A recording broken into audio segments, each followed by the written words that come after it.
Você está viajando através de outra dimensão. Uma dimensão não só de imagens e sons, mas também da mente. Uma jornada a uma maravilhosa terra, cujas fronteiras são as da fantasia. Há um sinal logo à frente, avisando que sua próxima parada será em Além da Imaginação.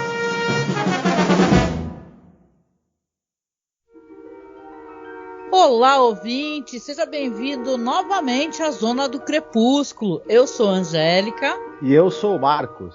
Poxa, que saudade, hein, Marcos, de poder falar sobre The Twilight Zone, essa série tão querida.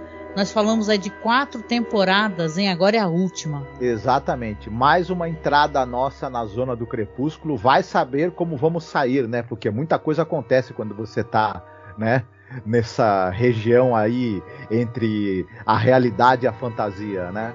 É verdade.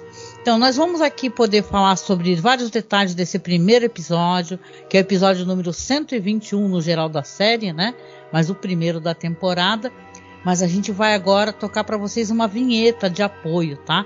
Não adiante o som, fique escutando porque é muito importante pra gente. Então escuta a vinheta que a gente já volta. Olá, eu sou a Angélica. E eu sou o Marcos. E hoje nós viemos aqui com um pedido muito importante para você que nos acompanha nesses quase 14 anos de podcast. Nos últimos tempos, o apoio que vocês têm dado pra gente tem sido muito importante, tem nos ajudado muito, e a gente pensou numa meta para poder modernizar a aparelhagem que a gente tem, para poder começar a fazer lives. Volta e meia fizemos algumas lives, principalmente agora durante House of the Dragon, né? E quem nos acompanha sabe que o nosso equipamento ele é muito rudimentar e dessa vez a gente quer tentar chegar numa meta aqui para poder pegar um bom notebook para que eu possa fazer as lives com o Marcos, fazer lives semanais, a gente gerar mais conteúdo, fazer mais coisas ao vivo, ter mais interação com os nossos ouvintes e espectadores. E óbvio, né, para você ter um notebook melhor, não é um computador positivo que eu tenho aqui na minha casa, é uma coisa mais cara, né? E detalhe, nem é um notebook de ponta, assim, o melhor notebook gamer, nada disso. É apenas um notebook onde eu possa fazer as lives, eu possa mostrar os vídeos, não travar, né, durante as lives. O ideal é que a gente tenha o dinheiro no local que não cobra taxa, porque aí você estará ajudando a gente, né? E não enriquecer algum banco ou alguma, né, operadora. Na verdade, um computador melhor também vai agilizar a edição dos programas, né? Exatamente. Então, eu peço, o Marcos também aqui, que você nos apoie, tá? Como você pode apoiar? Você pode apoiar pelo Apoia-se, mas o Apoia-se tira uma cota, né? Tira um valor. Ou você pode apoiar via Pix também. Nos ajude a atingir essa meta. Tá certo? Então a gente deixa aqui um beijo muito gostoso, um abraço muito apertado. Fiquem todos muito bem, se cuidem. Olha, nós estamos contando com você, tá? Se você gosta do nosso trabalho, se você gosta do que a gente está fazendo, se acredita na possibilidade de a gente continuar fazendo esse trabalho, gravar podcasts, fazer lives, pesquisar sobre cinema, não deixe de nos apoiar. Seja pelo Pix, ou seja pelo Apoia-se, ou seja pelo Padrim, mas nos apoie, né, Marcos? Isso, o seu apoio é muito importante e é muito bem-vindo e vai fazer com que a gente consiga produzir mais e melhor, né? Sim. Então, vamos lá ao episódio. Esse episódio aqui, o título original é In Praise of Pip.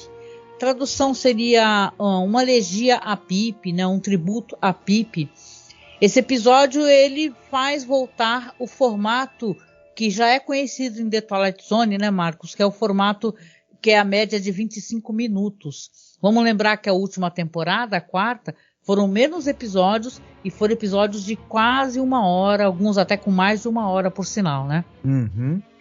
Se a gente for introduzir algumas informações aí sobre a 5ª temporada, talvez a principal é essa que você acabou de dar. Os episódios de 1 hora não agradaram a crítica. O canal, a CBS, ela tinha uma coisa que ela queria que a série, para se manter, tivesse críticas muito favoráveis, né? E os episódios de 1 hora não agradaram tanto. Parece que também não agradaram tanto ao público. E aí o canal achava que retornando para o formato de 25 minutos, a série ela ganharia de novo aquele padrão de qualidade que ela tinha, mas infelizmente não foi exatamente o que aconteceu. Essa quinta temporada tem alguns dos melhores episódios de toda a série, mas alguns dos piores também. Tristemente, alguns deles escritos pelo Rod Serling. Ele disse, na época, que ele estava com burnout, ele estava muito esgotado e ele estava com dificuldade até de diferenciar o que era um bom roteiro de um roteiro ruim. De tão esgotado, e também esgotado também pela incrível pressão, obviamente, né, que os executivos ali da CBS fizeram sobre ele o tempo todo. Claro. Tem uma coisa, rapidamente, não esqueço de falar, porque isso é uma cláusula contratual, né, os produtores e tal, eles obrigavam o Rod Serling a escrever a maior parte dos roteiros, né, então se você pegar a série toda, tem um total de 156 episódios, né, e o Rod Serling escreveu, cara, quase 80% disso. É muita coisa, né? Exatamente. A gente teve também nessa temporada o Charles Belmont, que era outro grande talento da série, estava doente, né? Alguns escritores ali, amigos dele, concluíram roteiros que foram depois usados na quinta temporada, mas de qualquer maneira ele já estava apenas fornecendo argumentos, né, para os roteiros serem desenvolvidos. E teve essa questão da troca do diretor. Até o 13º episódio da quinta temporada, a série teve produção do Bert Granet. Ele foi substituído depois pelo William Froug. O Froug, ele também era roteirista. E ele inventou, né, para muita gente, para prejuízo da série, de pegar os roteiros que já estavam em pré-produção, que o Brett Granet tinha escolhido, e cancelar todas as pré-produções e escolher roteiros novos para os episódios que ele iria produzir. E para muita gente ele acabou escolhendo roteiros piores do que os roteiros que o Brett Granet tinha selecionado, o que acabou possivelmente, né, por conta disso, fazendo cair a qualidade geral dessa quinta temporada. Porém, um ponto positivo é o fato de que você tem craques dirigindo episódios nessa quinta temporada. A gente vai ter Ida Lupino no episódio maravilhoso. A única mulher, né, a dirigir um episódio de The Twilight Zone, sim. E a única pessoa a ser protagonista como atriz em um episódio e dirigir outro episódio, né? Você tem Don Siegel, Richard Donner, Jacques Tourneur, enfim, craques aí dirigindo episódios nessa temporada. Então, meio que é isso, né? E é a última temporada também, né? A temporada que acabou depois da série sendo cancelada. É verdade, né? Mas é como você falou, é uma temporada, a gente vai falar sobre isso muito mais pra frente, claro, né? Não desanime quem tá escutando a gente, porque claro que tem um ou outro episódio que não são tão bons, mas tem episódios, como o Marcos falou, absolutamente excepcionais, né? Episódios famosos mesmo, né? E para falar também a questão do Rod Serling, do burnout, né? Recordando o que a gente já comentou em podcasts anteriores, que ele também estava dando aulas, né?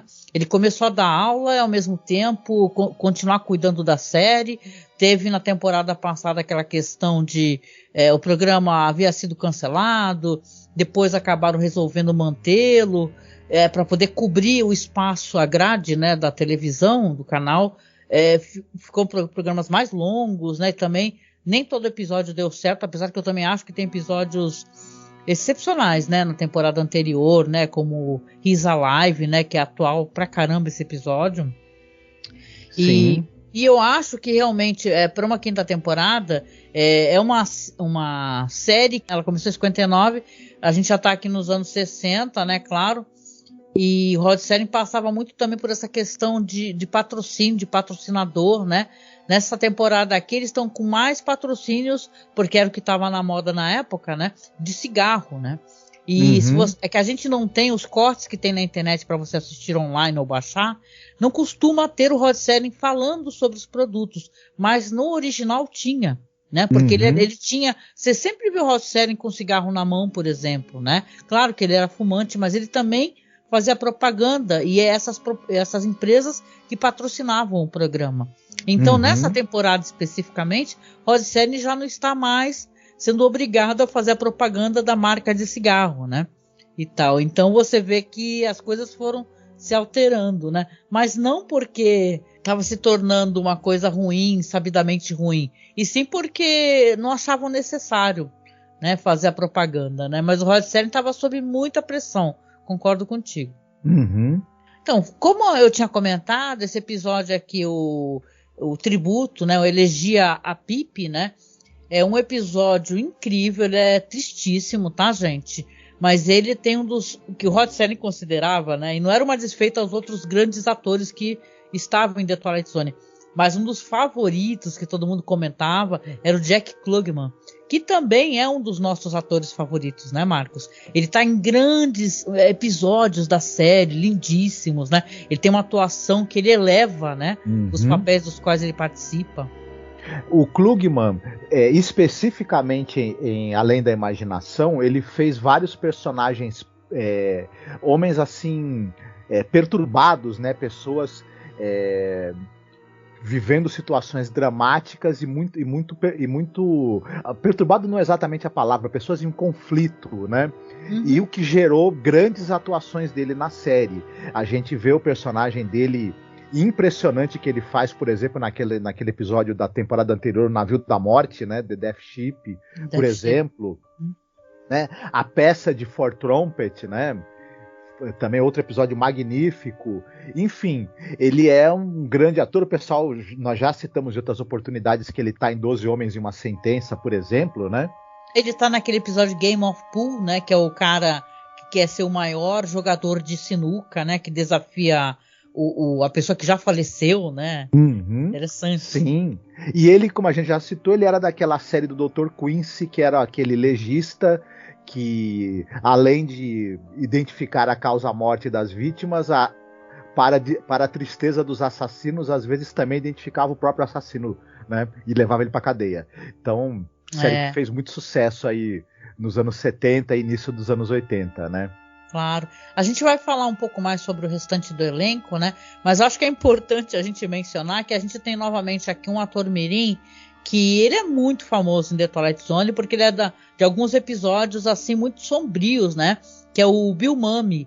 Ele fez aquele It's a Good Life, né? Que é o menino que some com as pessoas, né? Quando discorda dele, quando não, né? Ou tá pensando alguma coisa ruim dele. E também tem aquele Long Distance Call, que é um menininho que acaba se comunicando com a avó, que falece, né? Então esse ator, ele aliás, ele tem algumas coisas que ele comenta sobre o Jack Klugman e tal, em algumas entrevistas que são muito bonitas, né?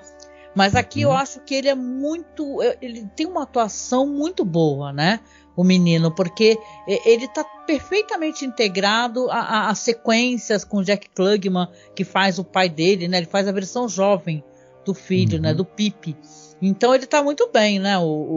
Tanto o Jack Klugman quanto o Bill Mumy é realmente sabe, é um inacreditável como os dois se deram muito bem e passam uma química muito boa, né?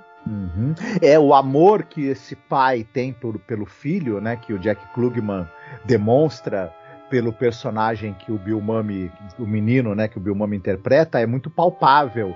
E como você falou, a interação entre os dois é muito boa. Tanto a gente vê a alegria, a felicidade que o Bill Mumy transmite por estar reencontrando o pai, quanto depois a contrariedade dele, né, em ter que deixar o pai, né, também, num momento mais pra frente do episódio.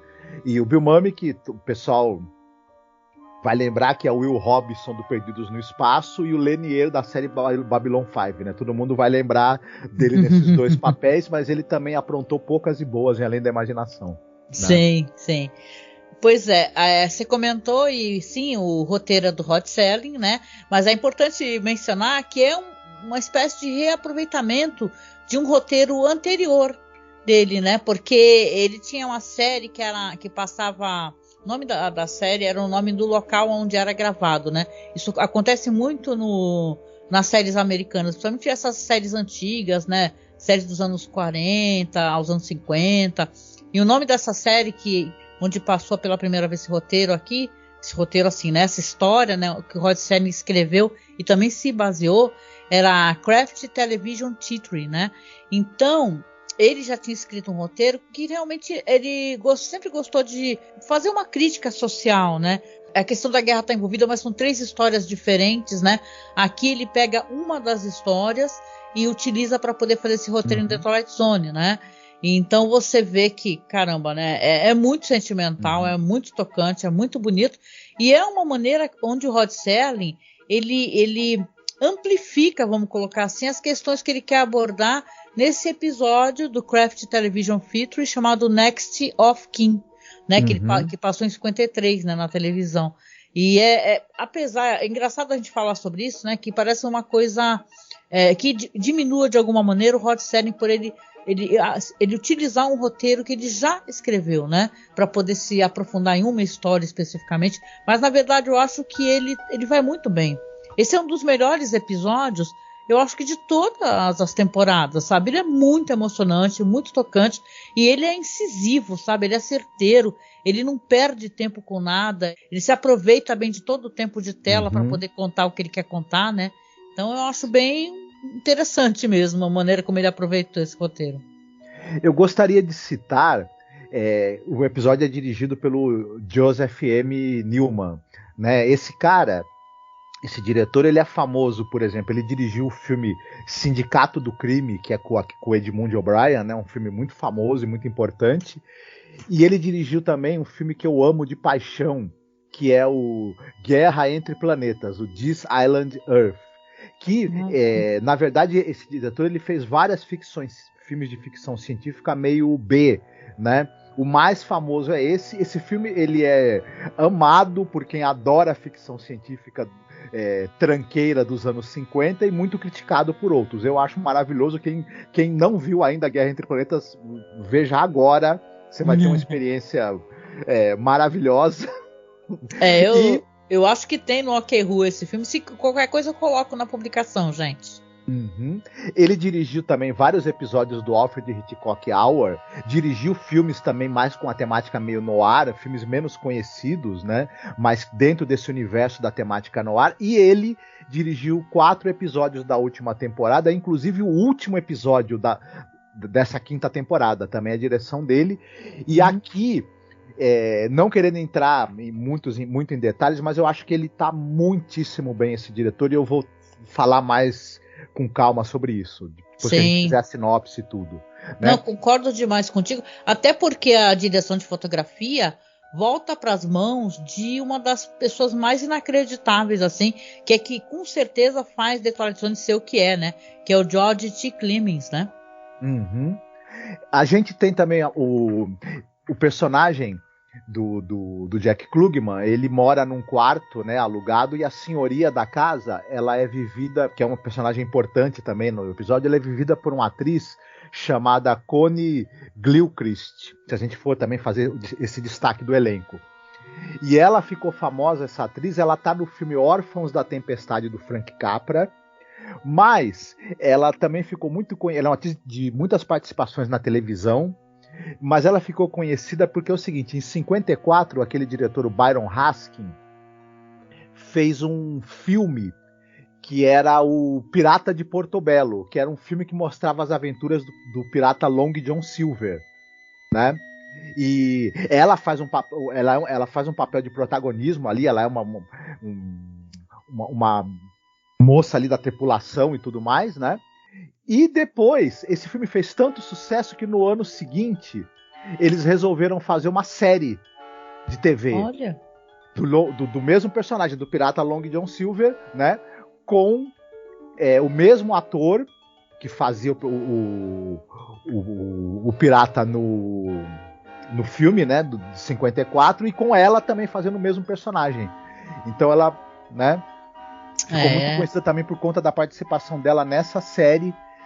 Das aventuras do pirata Long John Silver, que é o pirata lá da Ilha do Tesouro, né? Enfim. É verdade. Essas coisas. Não, ela realmente chama muita atenção. Eu ia mencionar ela também com toda certeza.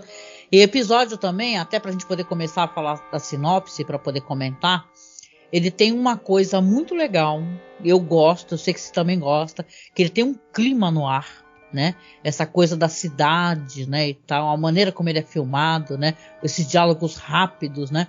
E a música também, ela traz esse sentimento, essa sensação de você estar assistindo uma coisa assim no ar, né? A música diz aqui que a música é do René Garrigues, que eu não o conheço, tá? Que é o cara que é o compositor, e o Lud Gusclin, que é o regente. Então você tem aqui uma música maravilhosa, ela é incrível, não tem como tocar, principalmente no YouTube, né? Porque o YouTube ele acaba derrubando por causa de música, mas eu acho que vale a pena você pegar, porque tem muito no YouTube, né?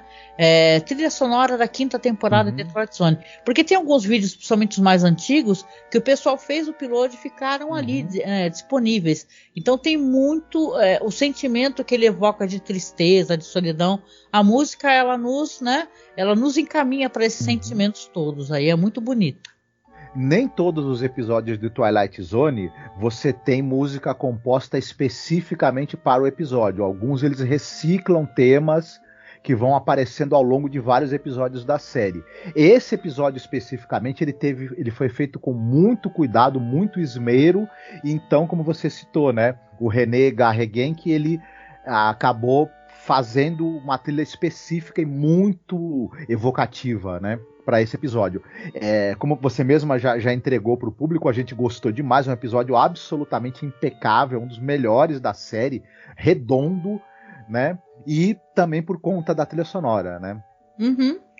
Pois nesse começo de temporada aqui eu quero sugerir que você faça a primeira sinopse, pode ser?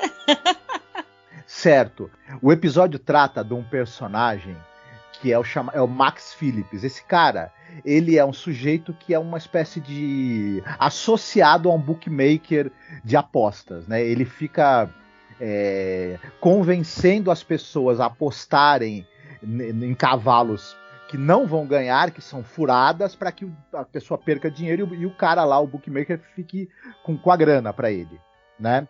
E ele também é um cara que ele é um escritor frustrado, né, um escritor falido e tem problema com bebida. Ocorre que o filho dele, o Pip, está lutando na guerra do Vietnã e ele é ferido por estilhaços de bomba e ele está ali entre a vida e a morte.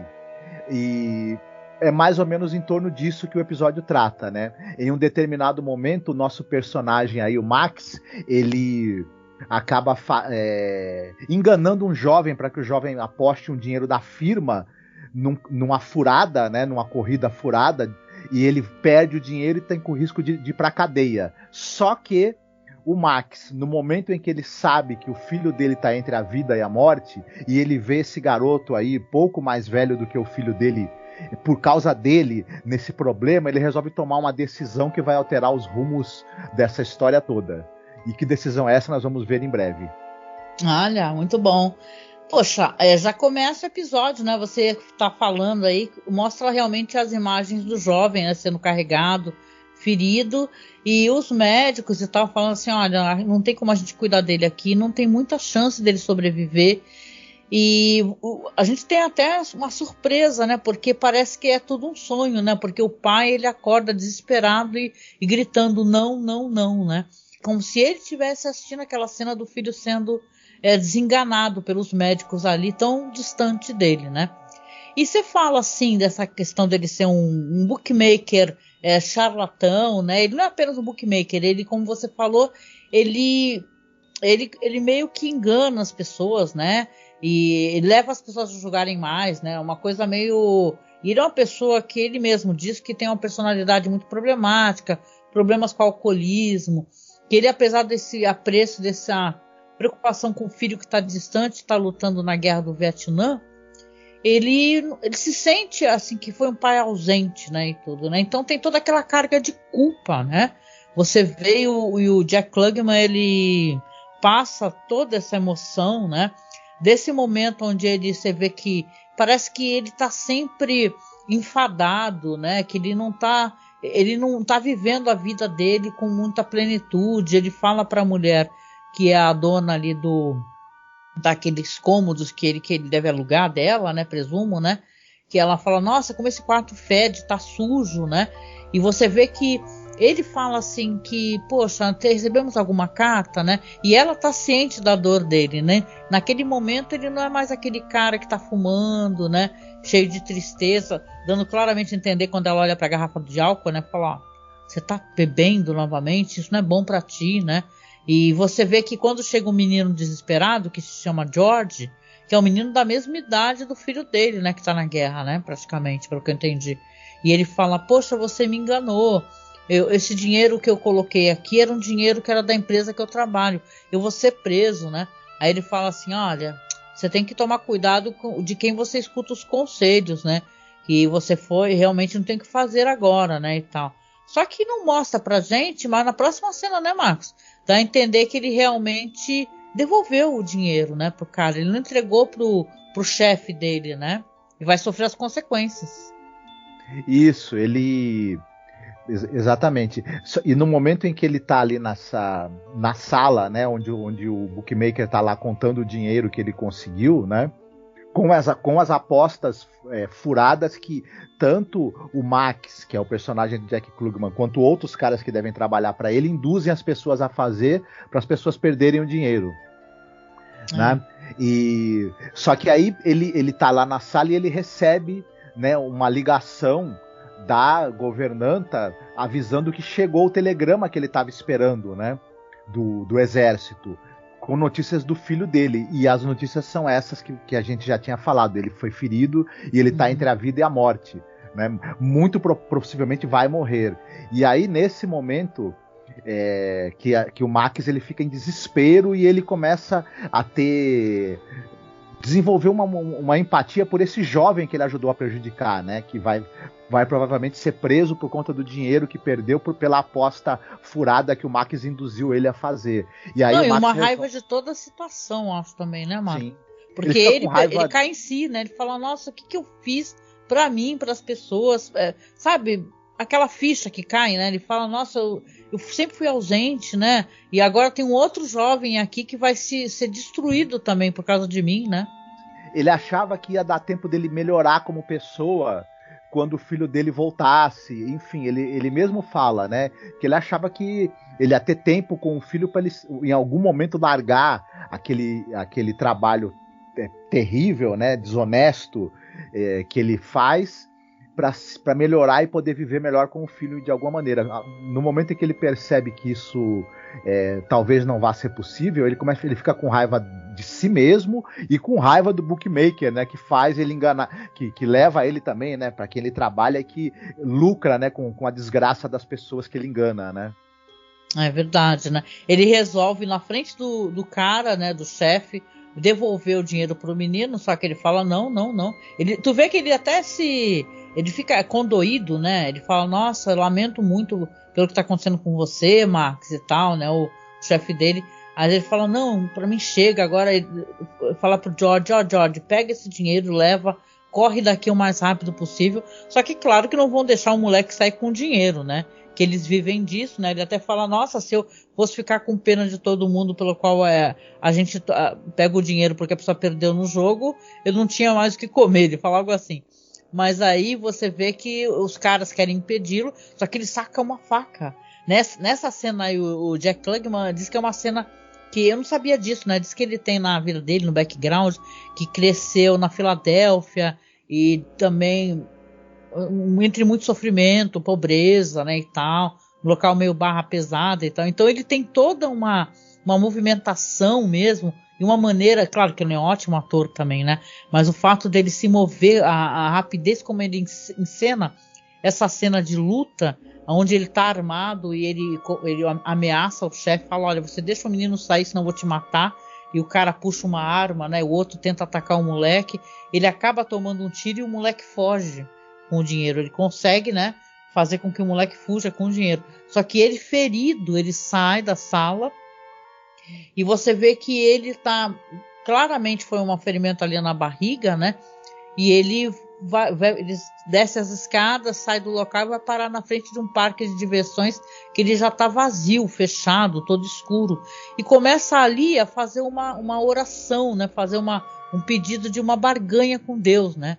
De falar assim, Deus, me permita ver meu filho mais uma vez, né? Por favor, eu lhe peço, né? Porque é terrível, imagina você saber que um filho teu está morrendo longe longe de ti, tão longe de ti, né? Eu lembrei muito das pessoas na pandemia, porque as pessoas não podiam ficar na UTI com seus parentes, né? Então é tudo muito doloroso, para você ver como é que é. A pessoa pode estar ali numa distância absurda, tá no Sudeste Asiático, tá longe pra caramba, ou tá ali perto de você, mas tá distante, porque você não pode estar ao lado, né? Então é uma dor muito forte. Eu acho que o ator, ele passa isso com muita perfeição. O momento que ele encontra o filho dele, que é um menino, aí vem a versão, ele vai ver o filho, a versão criança do filho, né? Que é o Bill Murray, né? E ele dá aquele sorriso, ele fala, Pip, entendeu? E, nossa, é uma atuação, gente, que dá vontade de voltar e rever, sabe? Ele é muito... ele tem muita força nisso, sabe? Nessa emoção toda que ele coloca, o menino também. E ele roda o moleque, brinca e pula, né? E eu fiquei sabendo, né, que diz que o Bill Murray fala sobre isso, né, quando ele é entrevistado, porque as pessoas perguntam, né? E ele fala que o Jack Klugman é muito sensível, muito gentil, e ele, para se aproximar do menino e tal, para que o menino se sentisse mais descontraído, para ficar próximo dele, ele se aproximou dele com os pais e conversou, sabe? Foi uma aproximação bem gentil, assim, para que ele sentisse à vontade com o ator, porque eles tinham que rodopiar, tinham que brincar e abraçar e tal, e ele não queria que o menino ficasse constrangido, né? E são cenas muito bonitas, essa montagem do parque de diversões, né? Que, né, essa sobreposição e tal, e tem todo o clima, como eu disse, um clima no ar, né, te lembra um pouco Walking Distance, né, porque tem aquele negócio, quem conhece esse episódio, de o cara, ele tentar encontrar aquela versão infantil dele, né, encontrar os pais e tudo, já uma pessoa adulta, e aqui tem um pai reencontrando o filho criança, como se o parque de diversões fosse um espaço mágico, né. Uhum. Pois é, esse episódio eu fiquei impressionado com a cenografia, né, com a fotografia do George T. Clemens, como você falou, ele pega muito desses elementos, quando ele vai mostrar a cidade, e a gente está enfocando no início do episódio essa coisa do submundo das apostas, né? Depois, essa coisa da cidade à noite, e aquela parte decadente da cidade. Então há uma linguagem ali de cinema noir muito bem empregada, que enche os olhos para quem está assistindo o episódio. Depois, quando o personagem do Max, nesse elemento fantástico, ele encontra o filho, ainda como o filho era quando era criança, né? E eles vão adentrar o parque de diversões. É impressionante o quanto a montagem aí ela se torna mais veloz, começa a se usar efeitos de sobreposição, tem uma linguagem audiovisual ali muito bem empregada, são recursos simples, mas empregados de maneira muito precisa. E depois tem um momento, a cena aí que talvez você queira comentar também, que eles entram naquela parte lá da sala de espelhos também. É uma cena muitíssimo bem dirigida, muito bem feita, impressionante. Eles precisaram fazer uma marcação com fita, inclusive, no chão, para que os atores soubessem onde se posicionar direitinho, mas ela é dirigida com muita categoria pelo Joseph N. Newman. Enfim, eu gostei, eu achei que nesse ponto o ritmo do episódio é muito perfeito, e também, como você mesmo falou, o Jack Klugman, a atuação dele, ela tem esse crescente, né? Primeiro ele é esse cara decadente, esse cara totalmente apático em relação à vida, uma pessoa deprimida, uma pessoa que parece não ter ligação mais forte com nada, ele só vive para esperar o telegrama sobre o filho e fazer esse serviço degradante que ele faz sem sentir nada o tempo todo e só se lamentar. Depois, quando ele tem esse momento em que ele fica sabendo que o filho está entre a vida e a morte, o desespero dele e a tristeza dele são palpáveis, a alegria esfuziante que o ator demonstra quando ele encontra o filho, né? De maneira mágica, claro, ele encontra o filho ainda criança, né?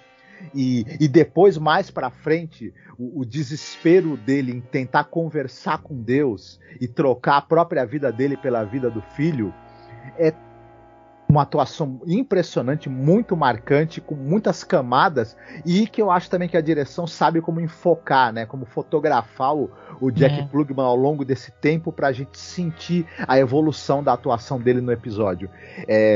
Eu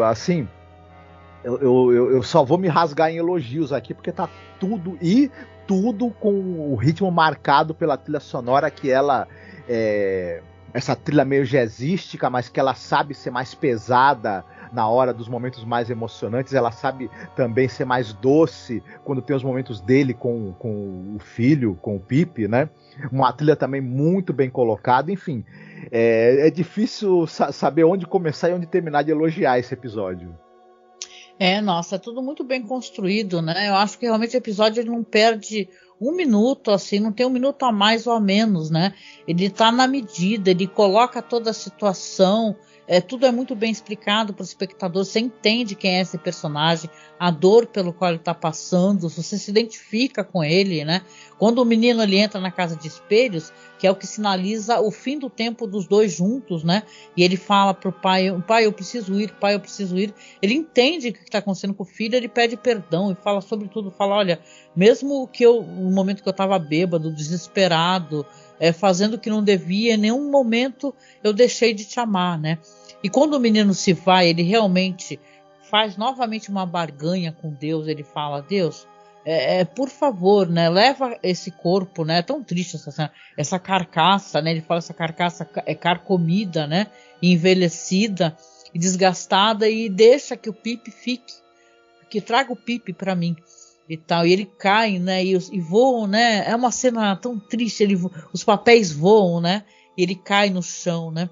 Depois você já vai ter um insert de tempo, você vê que já é claro, um dia ensolarado, uma tarde ensolarada, e você vê um jovem, né, que é um jovem que está com uma roupa do exército, né, que você entende que é o Pip, está com uma bengala, ele está chegando ao parque, ao mesmo parque de diversões, na companhia da senhora Finney, que é justamente a senhoria do finado pai dele, né? E ela conversando e tal, e falando com ele, você está melhorando, né? Então, você vê que claramente ele já está melhorando, né?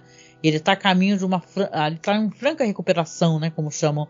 E ele vai para o parque, ele vagueia, ele anda, e você vê que ele está tendo as recordações do pai dele, né? E quando ele pega ali aquela pistola de ar para poder atirar nos patinhos, né?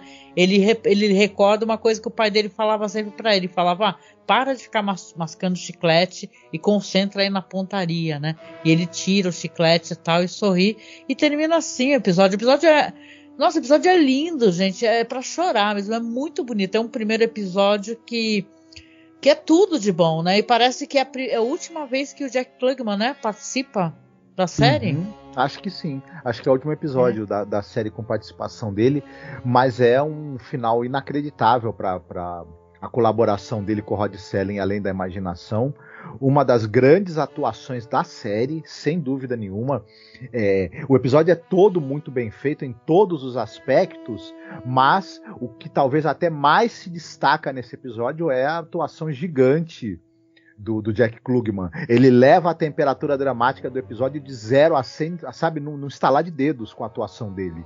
Eu fiquei muito impressionado e muito tocado também com esse episódio. É um excelente começo, né, para essa quinta temporada, e a gente vê o quanto, embora a gente tenha tido muitos episódios bons com essa duração de 1 hora, 50 minutos, a gente vê como um retorno para esse formato de meia hora, você consegue concentrar a carga dramática de uma maneira, às vezes, mais eficiente até, né?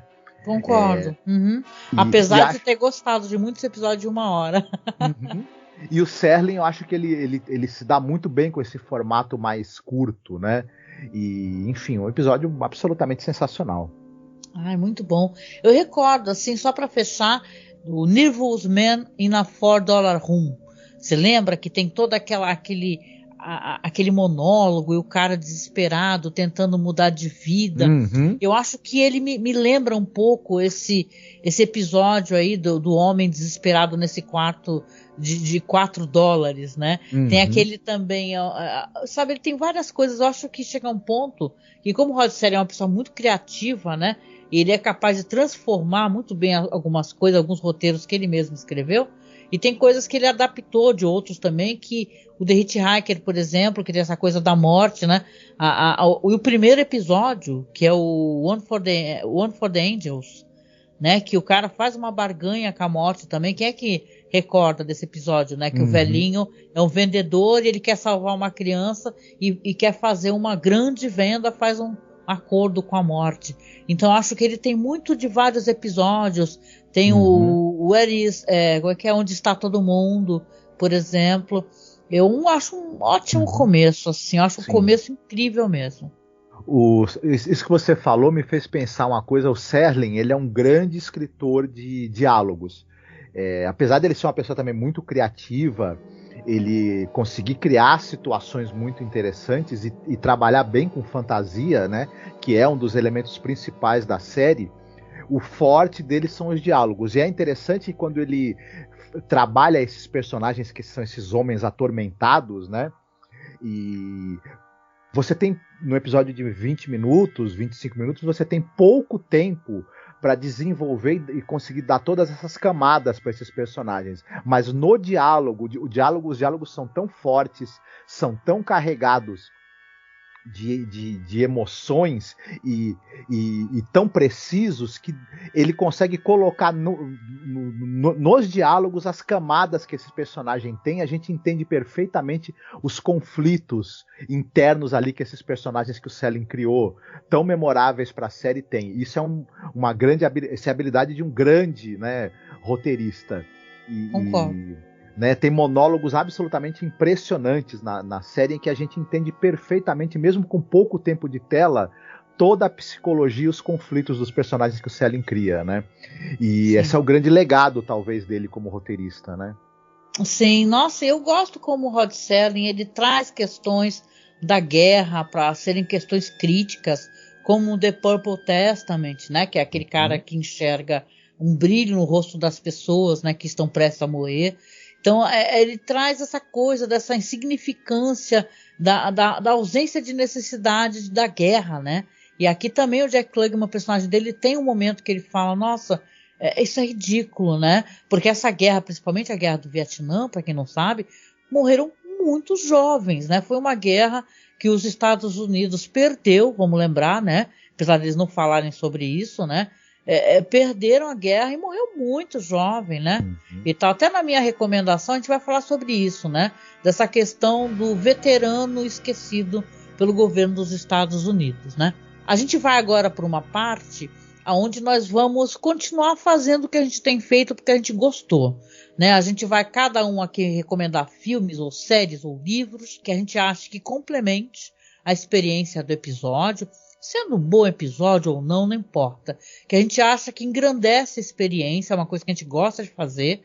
E também vamos, no final, escolher uma musiquinha que só toca no podcast. Ou seja, se você está assistindo no YouTube, né, e tal, acompanha pelo YouTube, dá uma assinada no nosso podcast, seja pelo feed, segue a gente no Spotify, que a gente está lá como Além da Imaginação Podcast, vamos lembrar, né? E você vai escutar a música do final. Também vai ter relação com o episódio, tá? Mas eu quero convidar você, Marcos. E aí, você tem uma recomendação ou mais que uma para complementar aqui a experiência do nosso ouvinte, espectador? Eu gosto muito de filmes sobre essa relação pai e filho. E como eu gosto de vários, eu resolvi roubar e dessa vez recomendar 2. Um deles eu sei que você gosta muito do filme, que é o filme Uma Lição de Amor, que é um filme de 2001, com o Champagne, a Michelle Pfeiffer e a Dakota Fanning. Olha, maravilhoso, realmente. E é uma história muito emocionante de um pai. Ele é um homem que ele tem limitações intelectuais, né? Ele é aquela pessoa que ele tem uma idade intelectual muito menor do que a idade cronológica dele, né? Ele é um homem adulto, mas ele tem praticamente a mente de uma criança, e ele tem uma filha. E lá os educadores, os psicólogos acreditam que ele não tem condição de cuidar da filha, né? Mas o que falta nele em desenvolvimento intelectual sobra em amor e dedicação absurdas para essa criança. Então é muito bonito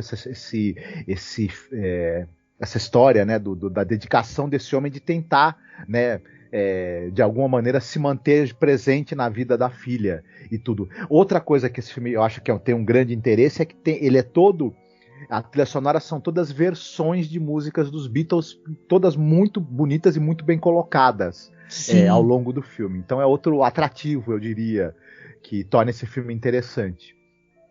Outro que eu não posso deixar de citar, já que aproveitando que eu vou roubar e vou citar dois, é um filme de 1983 do Victor Erice, aliás, né, que é o mesmo diretor do Segredo da Colmeia. É um filme chamado O Sul, que trata, assim, basicamente de uma mulher chamada Estrelita, né, e ela lembra, né, da infância dela, que ela conviveu com um pai, né? Um pai que era um sujeito que ela tinha um grande amor, uma fascinação muito grande por esse pai, mas ao mesmo tempo, por algumas razões que a gente vai acabar vendo e que vão sendo mostradas ao longo do filme, também era uma relação muito difícil.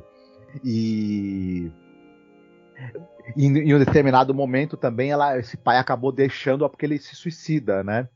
E aí o filme é toda uma recordação de momentos muito doces, muito mágicos e alguns também muito difíceis que ela teve com esse pai. É um filme absolutamente, assim, um dos filmes mais lindos que eu vi em toda a minha vida. Nunca deixou desse filme estar na minha cabeça, sempre, né? E ele nunca deixou de mexer com a minha sensibilidade. Então quem ainda não assistiu, muita gente conhece o Mistério da Colmeia, né, do Victor Erice, mas esse é um filme menos conhecido dele, mas tão bonito quanto. Ai, que legal, foi bem, né, diversa a sua recomendação, né? Eu tô até com vergonha, mas eu vou recomendar uma história assim bem americana, né, e tal, de um filme que eu gostei bastante, acho que você também gosta, que é um filme do Oliver Stone, né, que é o Nascido em 4 de Julho. É um filme de 89, tem o Tom Cruise, a Keira Sedgwick, tem um elenco enorme, tem o William Dafoe, né, que é justamente a história de um cara, um jovem, né, que ele vai para a guerra, né, justamente essa guerra, que é a guerra do Vietnã. Ele acaba ficando paraplégico, né, e claro, o governo dos Estados Unidos trata muito mal os veteranos de guerra, né, porque ele passa muitas necessidades e os homens voltam também absolutamente destruídos mentalmente, eles não têm um suporte psicológico, né? Então é um filme extremamente antibélico, né? Um filme muito importante, né? E eu acho assim, eu sempre menciono isso, que para mim o Tom Cruise ele já tinha que ter recebido o Oscar, sabe? Porque ele tem grandes atuações e especificamente esse filme que ele recebeu indicação e não ganhou o Oscar, né, chega a ser doloroso, né, porque é uma grande atuação, né, claro, ele é muito conhecido pelos filmes de ação, né, e tal, os filmes de, né, onde ele é um cara muito ativo, né, sobe, desce, dispensa os dublês, etc., mas esse filme aqui do Oliver Stone, que já é um diretor que realmente, ele gosta de tocar na ferida, né, é um filme que tem toda uma questão de montagem, né, nossa, ele é muito bom o filme, né, não vou contar muitos detalhes, porque caso as pessoas não conheçam, né, ele critica de tudo, né, ele critica essa coisa do American Way of Life, né, o famoso American Way of Life, a guerra em si, né, e ele vale a pena, gente, se vocês não conseguirem acessar, eu vou deixar no site, porque eu descobri que o YouTube, ele tá deletando links, viu, ele tá começando a remover os links da descrição das publicações. Então, eu vou fazer assim, tudo que eu comentar, que o Marcos comentar, eu vou deixar no site, tá? Agora, gente, deixa eu avisar rapidinho, Marcos. Agora nós temos as publicações em mais um site. Eu fiz um site específico só para The Twilight Zone. Para quem gosta de acompanhar a série, quer rever, ir atrás do material, como a gente tem o grupo lá no Facebook, né? Que é o Fãs de Além da Imaginação. Agora a gente tem um site, tá? Que é tudo sem acento, sem cedilha, tudo junto, vocês sabem, né? É Além da Imaginação podcast.wordpress.com. Vou deixar linkado aqui também. Você pode acessar e o site está tão bonito, gente. Né? Eu arrumei com tanto carinho que eu faço questão que você vá lá visitar. Viu? Mas é isso. Essa é a minha recomendação de filme. E a gente sempre encerra com música, né, Marcos? Exatamente. O que você trouxe para nós hoje? Pois é, hoje eu vou escolher para vocês uma música que eu acho muito emocionante, de um cantor já falecido, né? Que é uma música chamada Cats in the Cradle, né? O Harry Chapin, ele faz essa música que ela fala sobre a brevidade da vida, né? E o fato da gente não aproveitar os momentos juntos, né? Porque conta justamente a história de um homem que trabalha muito, que ele não tem tempo de ficar com o filho, que o filho pede para brincar com o pai, né? E depois a história se inverte, porque ele vai ser um jovem que vai estar focado também na própria realidade dele, e depois um pai também. E quando o pai pede a atenção desse filho, o filho não tem tempo mais para o pai. E, cara, é tudo muito triste, mas é muito bonito. E eu acho que tem muito a ver com o episódio, porque ele lamenta profundamente aqui o nosso personagem, né? Cada segundo da vida dele que ele não pôde dedicar ao filho dele, né? E agora o filho dele tá morrendo distante dele, né? Então é um primeiro episódio muito triste, né? Que a gente tá comentando aqui com vocês. Só que eu acho que ao mesmo tempo The Twilight Zone, não sei se você concorda, Marcos, essa série ela trabalha muito bem com drama.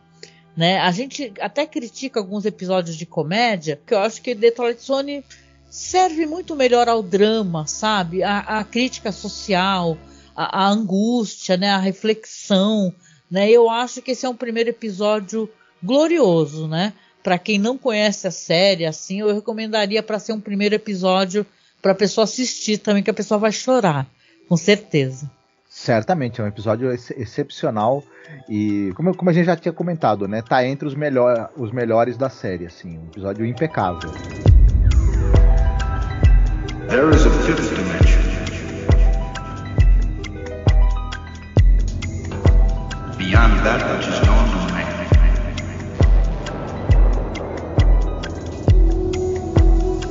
It is a dimension vast as space. As timeless as infinity.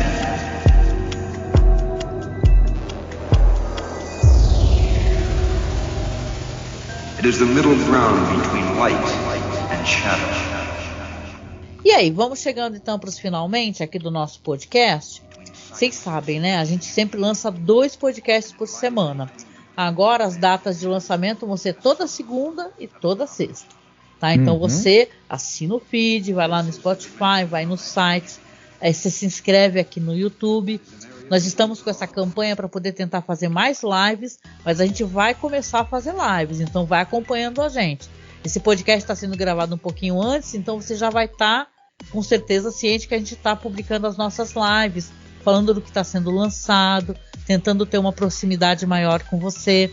Então você, por favor, tente nos apoiar, tá? Para que a gente possa arrumar esse notebook, esse bendito notebook, que eu não sei se vocês sabem, nossa, demora horas para renderizar um vídeo para o YouTube no meu computador, ele é muito ruim, sabe? É tudo muito fraquinho aqui, então a gente tem quase 14 anos de podcast, mas faz das tripas coração para poder tentar manter o nosso trabalho vivo, colocar a nossa pesquisa de cinema no ar.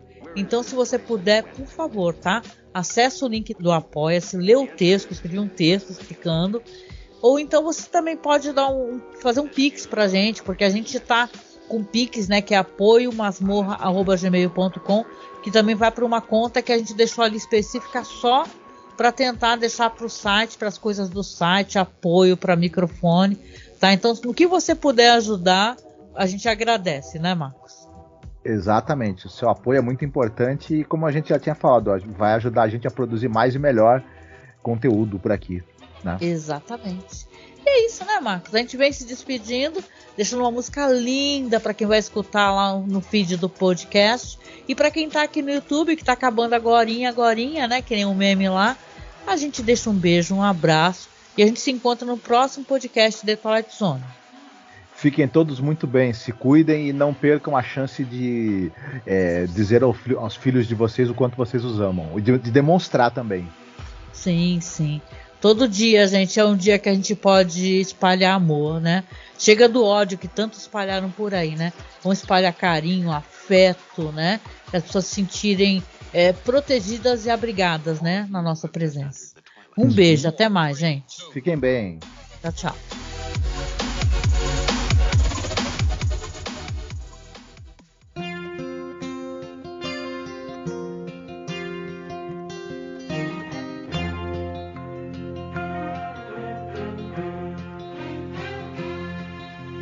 child arrived just the other day. He came to the world in the usual way, but there were planes to catch and bills to pay.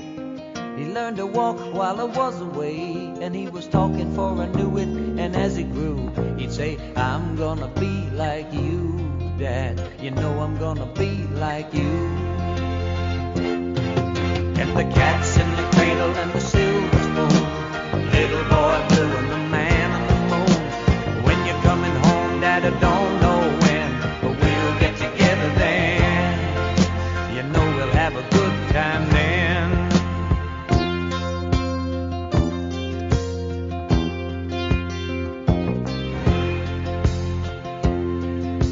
My son turned 10 just the other day. He said, thanks for the ball, Dad, come on, let's play. Can you teach me to throw? I said, not today, I got a lot to do. He said, that's okay, and he walked away, but his smile never dimmed. Said, I'm gonna be like him, yeah, you know I'm gonna be like him. And the cat's in the cradle and the silver spoon, little boy blue and the man on the moon. When you're coming home, Dad, I don't know when, but we'll get together then. You know we'll have a good time then.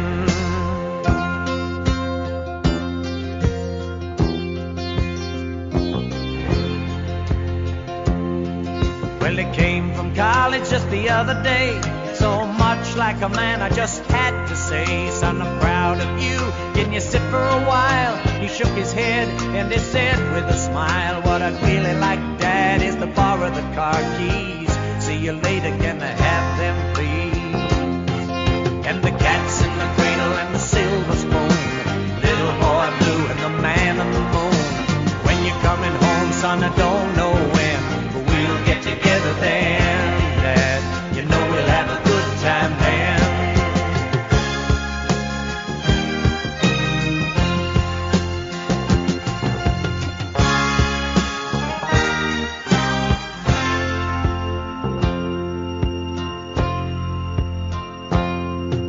I've long since retired, my son's moved away. I called him up just the other day. I said, I'd like to see you if you don't mind. He said, I'd love to, Dad, if I can find the time. You see, my new job's a hassle and the kids are the flu, but it's sure nice talking to you, Dad. It's been sure nice talking to you. And as I hung up the phone, it occurred to me, he'd grown up just like me. My boy was just like me. And the cat's in the cradle and the silver spoon, little boy blue and the man